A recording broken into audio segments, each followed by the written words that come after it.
Un outsourcing, c'est une externalisation de quelque chose que normalement on fait en interne. Donc nécessairement, ça va de pair avec une perte de contrôle.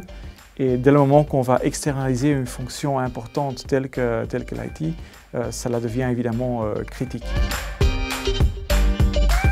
D'abord, il faut bien mesurer le risque pour voir quelles mesures qu'il faut prendre. Normalement, on va quand même prévoir des clauses dans le contrat avec le prestataire. Il y a aussi la réglementation, par exemple le fameux GDPR. Et pour ce qui concerne le secteur financier, aussi la réglementation de la CSF, qui est très stricte au niveau outsourcing.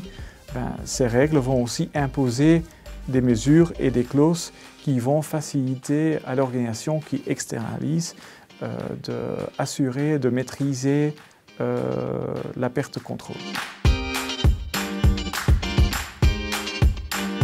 Je ne le pense pas parce que les mesures qui sont préconisées par la CSF sont typiquement les mesures que nous conseillons à nos clients qu'il faut mettre en place en cas d'un outsourcing. Et cela est bénéfique non seulement pour l'organisation qui externalise, mais aussi pour la clientèle et finalement c'est bénéfique pour la crédibilité de la place. Par ailleurs, il faut constater que l'autorité bancaire européenne qui définit des règles au niveau outsourcing sur le plan européen se rapproche dans sa réglementation de la réglementation de la CSF. Donc je dirais, sur ce plan-là, les établissements luxembourgeois sont vraiment des first movers sur le plan réglementaire.